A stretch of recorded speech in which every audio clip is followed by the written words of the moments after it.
Jake Gilroy here. Back in the shop after a little break, doing a little traveling. Back. We have a little shop ADHD 20. And this will be brief. Got a little Feed the Monster. If you don't recall, Feed the Monster is my, the monster in this case being my obsession with Greenfield tap and die sets. So we're going to feed the monster. Got a new addition to the collection. And I've got some stuff I'm getting ready to send to my buddy Adam Booth over in Pensacola. That is, I wanted to kind of document before I drop it in the box and send them out there. And then we have a little micro update on the Pacemaker rebuild. A lot of people have been giving me well-deserved flack for not being back on the Pacemaker build, and so we're going to go over the next steps in pursuing that fix. So let me clear off a little space and let me get the box, and we're going to do Feed the Monster first. So be right back with you. All right, here's the box. It's really heavy. They shipped it UPS, and UPS put a, no, they shipped it FedEx ground. And FedEx ground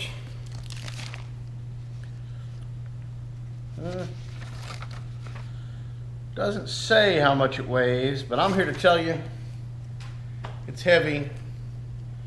Heavy as in full sack of Quickcrete. 65, 75 pounds worth.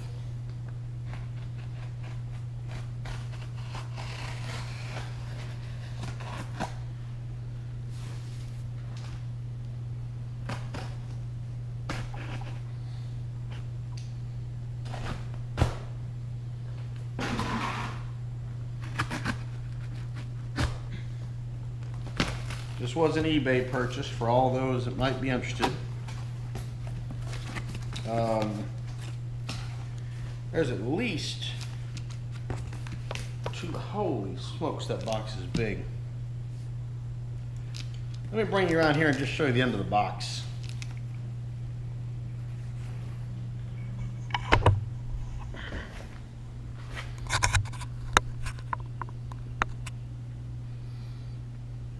And that's the end of the box. Okay, here's my hand. So that's telling you something. I do not have small hands. Oh, let's get it back up here.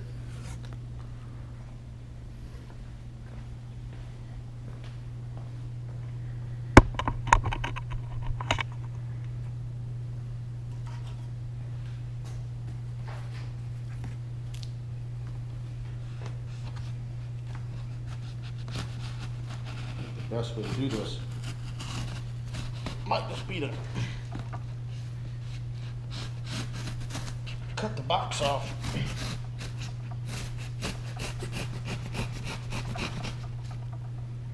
Whew.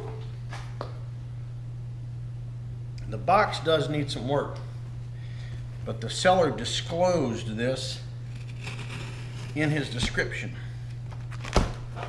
Basically, the ends of the box, joints are coming loose. Well, that's not a good sign. So, alrighty.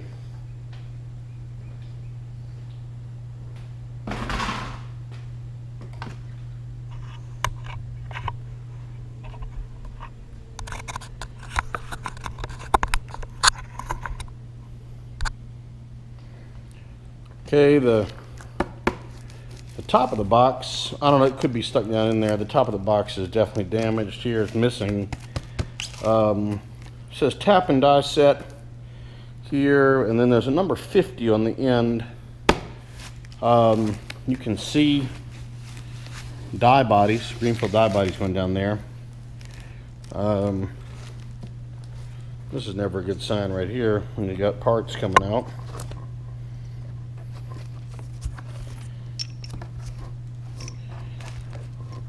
So we got here, we got a Greenfield 3/8 by 16. We got a Greenfield up. Oh no, we got nothing. Can't read that one. This is a Greenfield 5/8 by 11. So let's keep unpacking. Changed over to wide field of view, so maybe we can do a little more in here.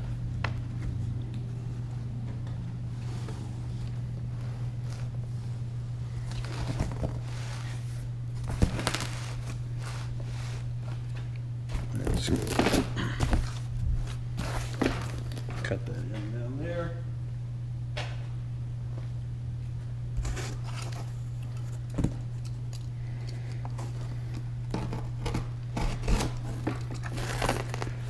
Right.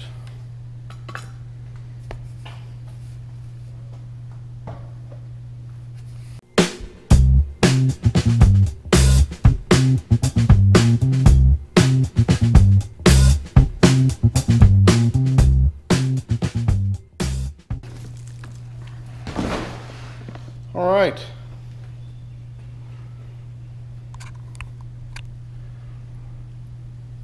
There's the box. Let's get a tape measure after this bad boy. All right, this side here is the back of the box. The top hinges this way. The box is 34 inches long, 7.5 inches tall, and 10 inches deep. And it is mighty heavy.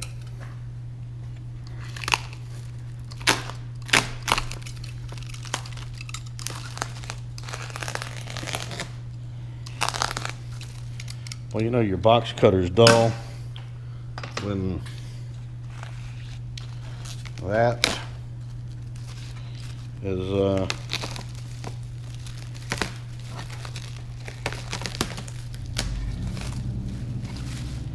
right. Definitely gonna have to do some work on the box. Lots of work on the box.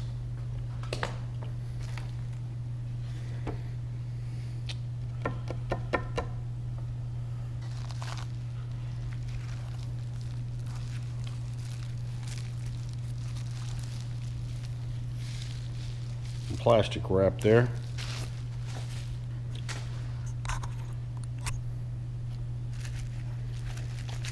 So now we're getting down to it. Boy, I tell you what, this guy did an impressive packing. So internally, this is wrapped even more.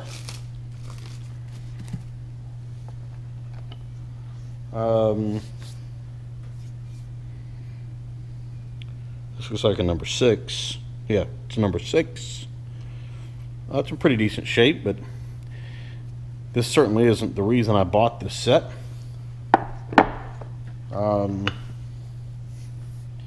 This is a nice die stock. Has very nice case colors. Very nice pattern, but again, this isn't why I bought this set. We've got dies here. This is a course set, I believe. This is a 7/8. This is a 1. So we all the way from 1/4 by 20 to 1 inch here with this layer of the box. Let me figure out where I can move this to.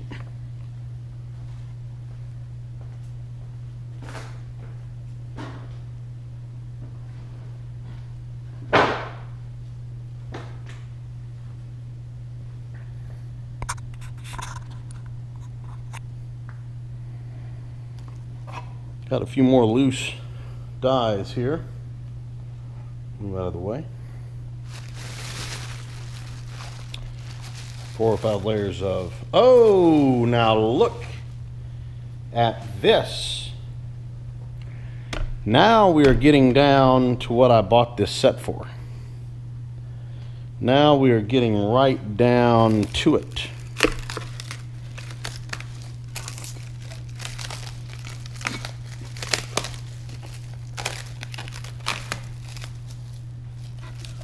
All right, what do we have here? What do we have here? We have a beautiful number 8. Very nice color case.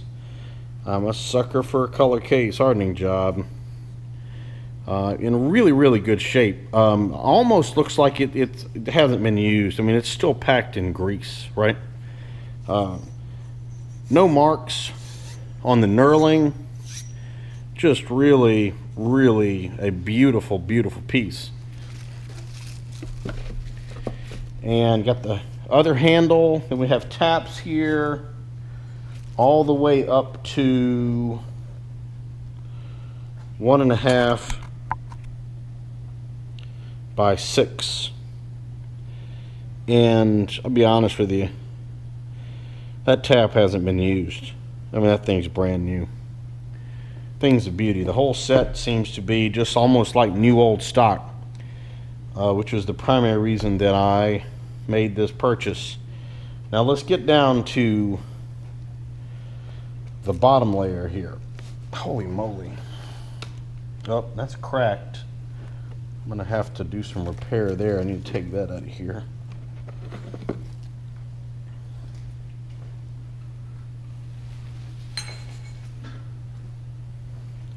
I'm gonna have to glue and clamp this. This case seems to be made out of poplar. Worst case, I'll just make a new one.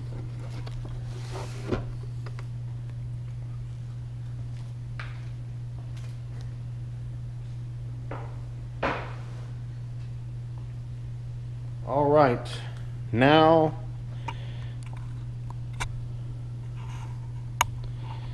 you are really looking at the reason that I purchased this set. Got another loose tap there.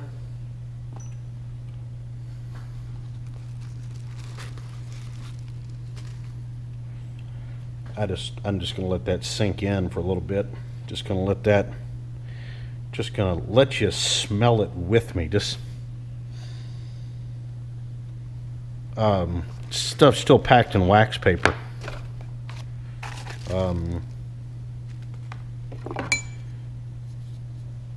Here's the wrench. Look at that color case hardened wrench. You'll love that. Just so that you know, these are the Greenfield Tap and Die 4-inch dies. I have been looking to add these to my collection for a while. These are definitely need a little cleanup. Got a little rust here and there. Gonna have to clean these up. This is a 1 1/8 by 7, and they go all the way up to 1.5 by 6. So that's a big old honkin'. That's a big die. The die stock that goes with it is equally impressive. Unfortunately, this particular model is just painted steel. It doesn't come case hardened. But look at the size of this thing. I mean, it's a beauty. Like I told you, I don't have small hands, and these dwarf my hands. Again, I really wouldn't be surprised if this has never been used. Looks basically new old stock. We're gonna have to do some cleanup on this. We're gonna do some cleanup on all these dies. Probably a little evapor rust maybe, and get this stuff all cleaned up. And then you're gonna have to do a lot of work on the box too. to get that going, and then fixing the lid here. But anyway, that's what I wanted to share with feeding the monster. Definitely not something you see every day. I paid, I don't remember exactly, less than 200 bucks for this. I'm pretty sure that if you went to a store and just tried to buy a new high-speed steel 1.5 by 6 die, it'd be that much. It's a beauty. She is a beauty. Will make a worthy addition to the collection. These online, this size still can generally pull down 450, 500 bucks if you can find these sets. Of course, this is course only. I'm assuming that there was a fine version of this, so you know the search is never over. The monster is never satisfied. We will have to continue. Holy moly.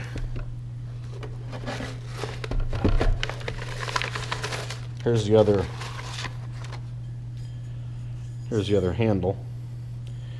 Really fine diamond pattern knurl. Just looks like it was made out of pipe. Beautiful, beautiful everything. Still wrapped in the wax paper. All right, let me clean this up and we'll move on to our presents for Adam.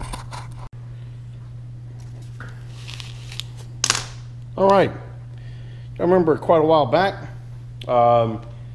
Adam purchased from me my little KT 307 S12, and at the time I couldn't find these handles. I had taken these off at some time in the past to clean the machine up, and couldn't find these handles, and I have found them.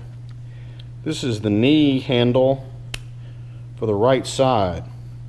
If you look up in here, there's a tiny little bitty spline in here, right? I mean, little bitty, tiny spline in here. You would not want to try to cut manually. I mean, you would not. I'm not even going to guess, but there's, I don't know, 50 or 60 splines around this hole here. So I found these. Here's the other side. This is the knee lock. Obviously somebody had replaced this handle at some point in time, but it has the ever important splined section. And then here's one that's really important. This is the table lock. And here's the handle that goes on the table lock. And something like so. He may have to do a little adapting there to adapt. This says RT, like it's a rotary table. That says cross feed, so this would have gone on the Y-axis. And I believe this goes on the knee. I believe he has one of the knee locks. Or this might have gone on the table side. Anyway, we got 3 of these precious little splined babies that have, like I said, it's a tiny little bitty spline.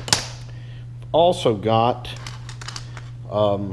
the plumbing for hooking up the factory forced oiler, which uses hydraulic pressure from the knee to provide Vector 2 lube to the knee and to all the, to the vertical ways, to the horizontal ways, to the and to the longitudinal ways. Got some other parts, some more plumbing parts. I don't know what all this, I believe this is a part of the table feed stop. So I'm just going to box all this up and send this to Adam so he can have this for his machine. I've really been looking for these for quite some time. Finally found them, and looking forward to getting these to Adam so he can make the baby hole once again.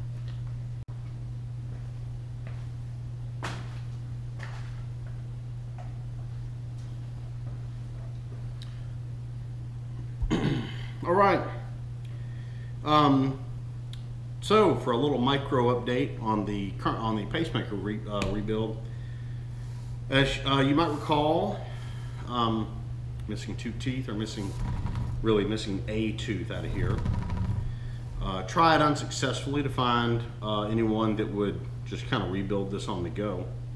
One of the reasons that I haven't got to it, and one of the reasons I wanted to get somebody else to do it, is because I just knew that I was, going to be busy for a good period of time, and I just wasn't going to have time to get on it. So that has proven to be unsuccessful, so I'm going to have to do it myself.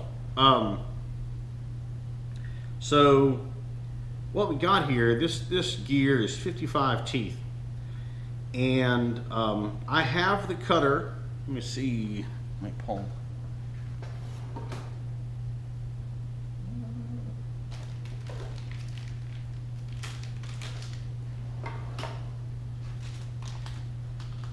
This is it. Yeah, this is it. I have the cutter that goes with this. This is a 8-pitch, 55 to 134 number. It's a number 2, right before you get to the one that cuts racks, right?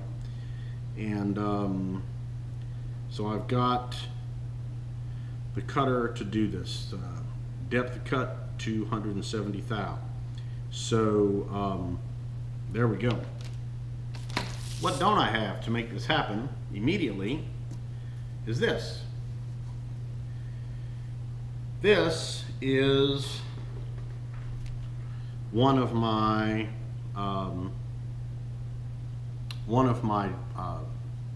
indexing wheels, indexing plates for my Crane Trekker Model K dividing head. And what's not on here is a hole combination that will allow me to cut this. This is 55 teeth. Crane Trekker made a plate that would cut this. The original plates that came with the Crane Trekker Model K dividing head were double-sided. So it was one plate. These plates are pretty thick. It's about 1/4 of an inch thick. And there was one set of holes on one side, flip it over. There was another set of holes on the other side, and they weren't, through holes. And each dividing head came with 2 plates. I've got several plates, but none of them are the original Crane Trekker dividing head plates. And I don't have anything that has the hole combination I need for this. What I need is multiple of 11 in order to cut 55 teeth. Obviously, to cut this pitch. Obviously, you're probably thinking, well, Kilroy, why don't you just weld it up, get it up there, and just line it up? I want to do better than that, right? I want it to, because I've got to make 2 cuts. I've got to make a cut on each side. So I want to get it right. So the next project associated with this is we are going to actually have to make a dividing head indexing plate for my Crane Trekker Model K, and I'm contemplating on how to do it. I could just draw it up in CAD, send it to my buddy with the $75,000 water jet machine, and have him blast this thing out, right? I could put whatever combination of holes I wanted on it. I could put 55 holes for that matter, but I could put whatever I wanted, and he could blow it out with the water jet, and it would work. Right? This would be fine. Or I could cut a blank and do it the old-fashioned way. Put it up on the milling machine over here and take the DRO and just drill holes for days. Give me some feedback on that. Do you want to see James Thomas Kilroy utilize high technology to make life good? Or do you want to see James Thomas Kilroy, the masochist, drill holes until he gets tennis elbow? So let me know what you think. But that's where we need to go next in order to do this. Once that's done, I have to press one of the bearings off one end of this and hold it in my dividing head, put a tailstock in the other end. I'm pointing to this end because there's a bigger center down on this end than there is on this end. So put a tailstock in this end, and then set it up on the horizontal mill and have at it, and then we'll be good to go. We'll be ready to put this back in. And it's like I said, it's going to be 2 cuts of probably, you know, couple, 3 passes each. So we're going to spend a lot more time getting ready to make this cut than we are making the cut itself. So, but that's where we are with the Carney Trekker. Did some driving last week. Went to visit the in-laws, 50th wedding anniversary. If you guys are watching, you know, love you guys. I hope for many more happy years for both of you. Always have a good time getting out and doing a little road tripping. It's tempting. It's very tempting to go everywhere with a trailer and bring home things, but the wife really doesn't consider that vacation. So anyway, I was able to catch a few videos, watch some guys while I was out. Randy Richard, Tom Lipton, little A-Bomb 79. Adam, this stuff's going to be hitting the road for you tomorrow. I will get that on the road out to you. I got a sticker. My last black Kilroy is here sticker is going out to Stan. So Stan, look for that. Save me a spot on your whiteboard.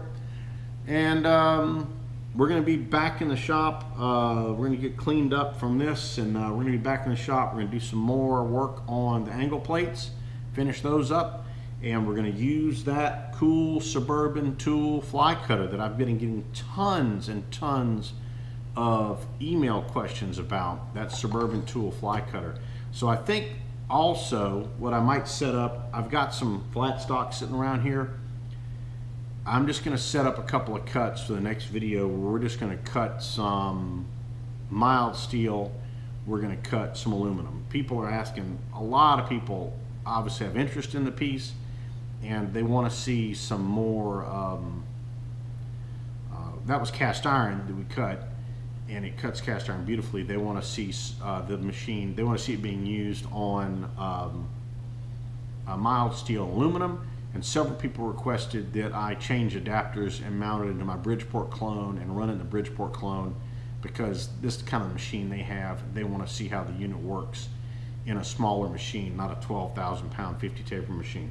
So we're going to do that too. So we're going to cut some mild steel and some aluminum, and maybe play with the feed rates, play with depth of cut a little bit, and see what kind of finishes and stuff we get, and allow the people that are out there that are interested in making a purchase or possibly making a purchase, just see how it works for me. And if I can provide that information for you and allow you to make an educated purchase, educated choice as to whether or not this tool fits your needs, then great. Anyway, have a good weekend. Be safe in the shop. I'll be back with you soon.